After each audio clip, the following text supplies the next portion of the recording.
بله حال کوچبران و کسی کل کامپان دمینن اف حاله موسى احمد سروک دزگاه خیرخوازی برزانی الاستودیو میوان منکک موسى بخیراتی سپاس ما بهفر الرابورت تماشا کر یو ان آلیکاری ناکر روشا خلکی خرابه بقاسی که از زانم هون وکا رکخستنا سویل یعنی هون تنی الورد مینن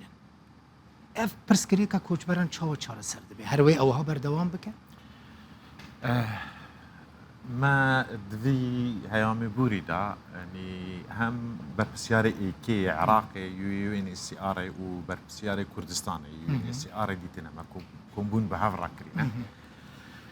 براستی يعني الدوف آخف نوانو کو ویگاوین وین روانجی ایماجه پیدا کو آلیکارین نف دولتی جبوی یو ان کیم آلیکارین اولاتن کو آلیکاریه ددن یو ان طبیعی هم دزانن یو ان جل سر آلیکاریا وان ولاتن رادواس بله او کو سپانسریا وادی و هندك برانسيب هنا دناوا يو ان دا وقت کو هيامك بسر تي پربونا پنابربونا خلقكي تد پره گرک او ببنه پشکک جو ویکو مالگه نی براستی ما او یک جبوی وانا باش رو وکریه و ام دیگل جناب وزیر نافخوار رو نشتینه دیسان ما پیاما خواجی گیاندیه جناب سروکی حکومتی جی او همی علاقه دارن گلک ببیه که کو او پرنسیپ یو ان دانانه دبد جبوی ولاتکی چه ببدیج لی جبوی کردستانه یعنی مخابن چینا بجبر کو دولتا مرکزی آلی کاره دیگر پناهبره لروجا ایکی کو اف خوشکو براین من روج آوای کردستانه هاتین هرم کردستانه حتی نهاجی حکومت عراقی چه علاقه دار پیو نبو یعنی چه آلی کار نکری نبوان ات حالت کیدا یعنی دهمی ولاتان دا راسته جبوی پناهبران بشكا ايكيل سر رخراوي نف دولتي وج سر اجانس رخراوي نيو رادو استي لي ديسانجي حكومتها وي ولاتيجي الي كارد يعني حتى هناك بروبلم قالك ان مثلا هنا يعني كادروين رخراوين يو ان وي كين نزانن يعني نزانن كو خلكك هي 100 صاله جهرما كردستان دجين كاري جنسيه بستيمي يعني اف بروبلمك مزنه يعني جوانا ورا تشاوا وكو بنابرك دچا المانيا دچا سويد دچا ولاتك يحف 8 سالان ويدري هم ولات تبهم ولات جنسيا خو دستينو دز بكاري خو دكو بفي اوايد بي ان ياسين عراقي ياسين قالكين جدانا يعني خلك هنا 100 سال الفيرمانا نشانه جنسيا عراقي بستين اف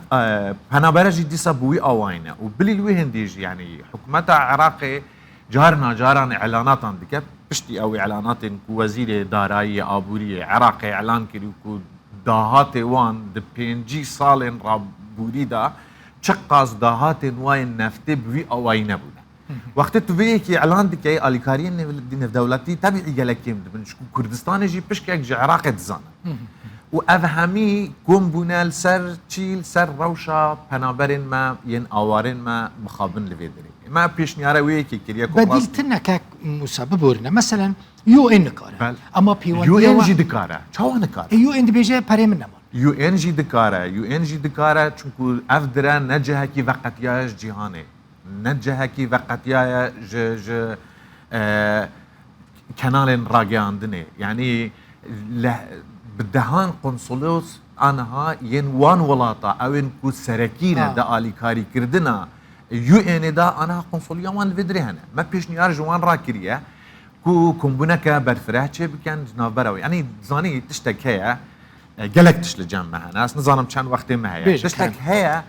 يعني وقت كتو فان آريشان بحث دكي او كيشن كو هنا تو بأواكي بجهني وانا كو قناعتا وانا تشي ببيت كو مجال تدا هيا او قناعات تشي ببيت كل بدري لهر جهة كي دنياي وقت بداية كم تشي دبن خلق دشتن نوفا كامبادا هيدي خلق نوفا كامبادا در دكي آنها لهر كامبادا كردستاني وند نوفا كامبادانا پیامبرین ولویدرین لهر کامپادا کردستاني زیادتر 200-300 مالا د چاوری دانه کو جاره کدی بزبر نکن یعنی ام جهه هندی کو برو پیش و بچین برو پاش و بزبر باش من حس كرفي بزان انها مثلا ما قلت يو ان ها خلد بيجي يو ان خدين وان درنا كبي اما هون وكا مزنترين ريك خستنا سيفيل ياكو خير خاصي اوليكاريا پنابران دكن هون چاوت کارن به پرسکری که چهار سر بکن مثلا هون لگلک دزگاه ناف دولتی پیوان دیدانه آلیکا امکان نو حرکت موسا یعنی هون چما وی والله دانا گرن پنابر جی دزانن و هنگ جی دزانن یعنی اواج دست ماهاتی و کو دزگاه خیرخوازی بارزانی و از وی شایدیه بدم اواج دست حکومت حریم کردستان جهاتی لوی کابینه و کابینات چوی جی تقصیری نکردیه جبوی پنابرا کابینه دیجی یعنی خلق ما السر داخوازی جناب سروک بارزانی من همی جاره اویه که گوتیه نکتنه مالین خوا دلین خوشی بو بالا کرنه درگهین خوا بو بالا کرنه به همین نوعی هاریکار و پشتیوان بونه باور بکی او تشتین کل ویدری دنابرا پنابرا و دنابرا خلق خوجه چه بوی جت جهه دنیای نبوه یعنی نبوه لألمانیا پروبلم چه نبن دنابرا پنابرا و دنابرا خلق ألمانيا دا جسو ايدي تشيبونا الفيدري حتى انها تشتكي وسط شي نبوه يعني وكو كربيت دنابا مالا بابي دا بفي اواي بوه ليه ام دبينين انا كرب في ورقه ممنونا صدو ليه افتنا دو صدو اي ليه افتنا نهار داني بروبلم ابيتشيا يعني بروبلم سركيه وان او يو ان يونيسيف باري او كارمندين كل سر بيرن اوي كار دكر معاش وان بتكري يعني انا نبروبلا كي مزنب بو منظمه وكو يو ان اس وكو يونيسيف يونيسيف يعني لهمي دنياي كار دكت يعني تشاوا تو پرزگریکه که آوه جبوی نوتو 5000 پنابران چه دیگه بقراره که یعنی پاره و نکت قاصد یعنی وقتی همی افتش تپیک ول سرمکم دبن باری ما گله گرام اگر نه ما هول دای عادی کار بین دیگه یو ان ام دزانین هنگجی دزانن سال بو سال هیف بو هیف یو ان آلیکارین خوراکی کم کرنه آلیکارین درمان کم کرنه آلیکارین پرورده کم کرنه ما محاوله کریه بوان علاقاتن کو دزگاه خیرخوازی بارزانی هی بوی پشتیوانه کو حکومت هرم کردستان کو خلق هرم کردستان لمد که ام محاوله بکن وان والاتیا پردکن لی او بوی باره گران کو ام دزانین یعنی ده کم هر کم پک بقاسی باجرو که کردستانی راست آن حال ویدرینه و راشا کردستانی جی او کو ام تد راست هون جنیزیک و مجولی پرسا کردین روجاوی کردستان نه دیت وکا کردکی روجاوا کردین روجاوا ناست کی که موسی یعنی هم کسی کل در وی کامپانن هم جد نوا کامپانن دمات در باسی استودیو بوی من پرتوکک دست دادید چیه مخابن يعني براستي از دلخواش نيمه ببي پرتوكي او پرتوك وكو بيرانينا يعني او تشتنكو من بچاوي خوديتي وان بربستا مخابن اويد كو رادارن روش آوا چیکلی کو دزگاه خیرخوازی بارزانی بگهیده خلق می روشا یعنی دست بیکی دا مهمی او تشتو مار کرینه کاما چیکلیه کو کانیتا مجی چی بوه جو کردین مین روش آوا دا چکو اگر ام بزفرین پاش ام دبینین کو حق کردین مین روش آوا سر همی پارچن کردستانه و مدوی پرتوکی جدا ایماجه پیدا یعنی چاوا کو شورش عيلولي چه دبه شورش گولانه چه دبه يعني حتى شورش اندي چه دبه من اون کو بارت اندين سياسي مثلا وكو پککا وكو ينكا چاوا پشتیوانیا بردوام یا کردن روش آوا هبوا بوم همي پارچ اندين کردستان يعني ما باور دکرد وقتی کو سال 2012 او دلیوت چه بو وكو واجبك بیت همي کردن پارچ اندين کردستان پشتیوان روش آوا پشتیوانیا روش آوا بکن ليه مخابن يعني ام دبينين كو او پشتیوانی انا هاب نوع اكيد يعني جرك هيفين همي كردا او بن كو همي درجه بهنا والا كرم جبوي كو ام بشين اگر بچوكترين آريكاري جيبيت بگهنا روجا باي كردستان ليه مخابن كو اوا از بيجم من جلك كيم بحثي فيه كي كريا هر چند د سال 2012 حتى نوكا بردوان بروبلم جبوي ما چبونه ليه جهاز کردن برپسیاریتیه کو اوه نبنه ناکوکیه کو ریک جوانا بهتا گرتنه یعنی جی ببیتا تشتک دستی وانا دا کو بربستان چه بکن ما محاوله کریه بحث وانا نکن تحمل بکن حتی مثلا د سال 2013 دا وقت مزنترین آلیکارین ما ین دزگاه خیرخوازی بارزانی گهشنا روش آوای کردستان کوی چاخی یعنی وان او گروپن کو چه ببون دنابرا همی پارتین سیاسی گلک منت ببون کو اف آلیکاریه کم بونه و منگهان دینه وانا دیر که حتی عفرینه او آلیکاری هاتنا بلاف کردن لی برنامه که وان هبو مخابن تنه او بو گروپک چه کر بو بس لوگو اندزگه خیرخوازی بارزانی جوان آلیکاریان دکن حتی ام گهشتینا کوبانه ام اکم ری خراو بوین جسر آست نافخوی و جسر آست جهانی کو ام چوینت کوبانه دا راست طبيعي ام جهشتينا نافا كوباني تشب بيشواز يقل مهاتن هذا كرني يعني آلیکاری برنه خارن و بله. شیر و بله بزارو رجع او همي او تشيروك متدا بحث كرينا جبوي تشي ما بحث كرينا يعني ما دفيا ديسان او تشيروك ددلي ما داب مينا ليه مخابن ام نكاد بيني كو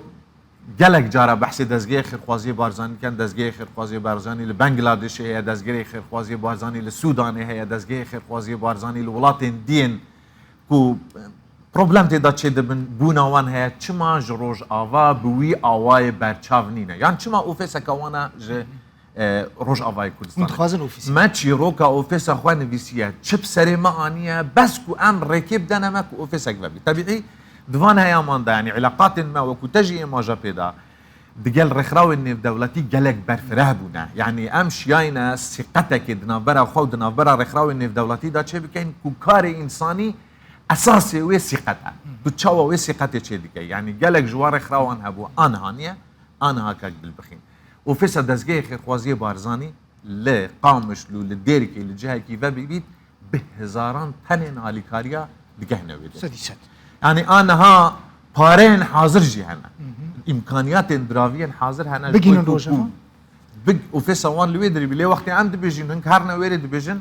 ام روش افاد بينين وقت هنگ لويري بن امجي لويري دوكو تشاوا ام نوينرات يا وانجي كان بيدر يعني قال لك رخراوها بونا مينا ال دي اس امريكي ال دي اس امريكي يعني بهمي دنيا دا دبيت الا جروب وانا لويجي هيبت واري كاريب كان دي وقت كورونا دا ام استثناء كريم استثنائي همي ولاتين دي علي كاريان وان بردا وان دهاتن بيكو جروب وانا البيري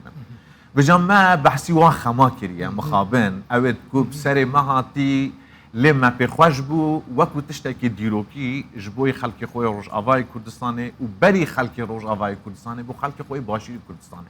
چكو باشور كردستاني جوي كلمه دخوازن يعني براستي وقت روشا روج افاي كردستاني دبينن انا ها مثلا رابورتين وهبونا كو د هنا كامبين وان دا بيتفي وان بالسولان هنا بيرا متج وقت شحبات شبو يعني وقت كم جار كم با شحبات شبو رابورتك وهبو ما 17,000 سولن زاروكا آماده كرن ببنوير آسایش گوت امريكا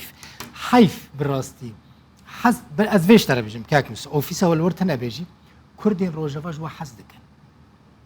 امجي يعني جوانا حز او اليكاريا كردين روجافاج روجي تنگ داش بوا كرنا قتنا منتا ما روجا كيج نكرنا منتا يعني ما هر غاف گوتيا جبوي ما تشجدايا كنينا دنافبرا كردين مين قامش لو ين ديركي ين حسكي ين عفرينه ودقال ين هفلير دهوكي دقال ين وانه اوه همي راستي الچاوين ما زاروكين ملا مصطفى بارزانينه وواجب ماجي ايا پیاما بارزانين امر جيبه جيب كن كبوتيه ام خدمتكار ملتين خواهد انا ها ام خوب خدمتكار ملتين خواهد دزانين لي مخابن درگاهن لسر ان آلیکاریا دگرن و حتی زاروكي توان اوید كو خينا خوب وان رشتي ضرری دیگه ایک پروژه بر باشین دزگی خیرخوازی بارزانی لوی کردستانی چیه خدمت کردن زاروکین شهیدانه ما لسال 2012 حتی نه 63 میلیون دلار کاش به سر وان زاروکا دابش کردیه ایک پروژه ما جبو روج آوای کردستانی او زاروک او زاروک کرد کن راست او پکفتی خودان پتوین تایبت و یک دیل مزنترین پروژه دزگی خیرخوازی بارزانی السرکه بونه خودان پکفتین تایبت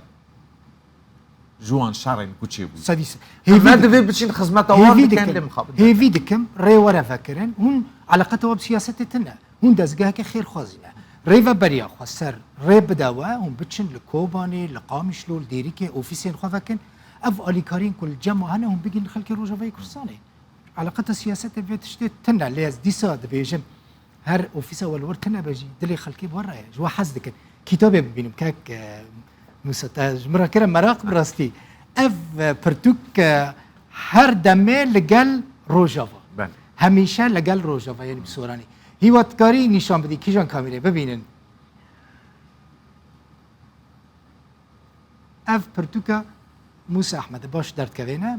همیشه لگل روجاوا یعنی هر دمه لگل روجاوا د سالا د نوبر 2013 حتی 2020 یکی دجی افدز د صورت گلکی جوان جیل سرن از ببینم دقیقه که 2013 حتی 2021 دستی تصاوی چالاکین دزگاه خیرخواز یا برزانی ل روج آوای کردستانی پرتوک حتى كيك البخير پرتوک دو مایکاوی آمارک گلکی جدی باش دایا ما تشكريه الويدري او جيتي دايا انها 51015 تنت خوراكي و بيتوين اويديه مگهاندينا روش آوای کردستان سر رایوان همی اصلا گید مالا و آوا به هر دمی من هبن و هیوی دکم جاره که از و لروجاوای کردستانی جی ببینم هم هر دوچين هر دو بچن وما وقت ده يعني بيدريجي ما يعني اصرار بکن بچن بله مونی ما هوی قلت ریبه. يا ام هوی هر ریبه. دوچين لي اگل آلیکاری هبید ام باشتر دچین اگر نه چه تشتک ریکی جمناگی جبوی کو ام خواب گینی نروج آوای کردستان سدی ست. ام خدمت آوان به ارک خود برا اف جبون ببعد تجارك جمرا جو يكم تانية. تقول يكم مبوتانی تجبون مناني مالا تابا تبيرا من جارك من هفته يبينك برا تشيكر بتقول برتوكا كي بله. از دنفسينم ده. يكم جار ازي بدم تنا ما سوزا خا بجي هاي قال لك سباس موسى احمد سروكي دزگاه خير خازي برزاني مالا تابا زور زور سباس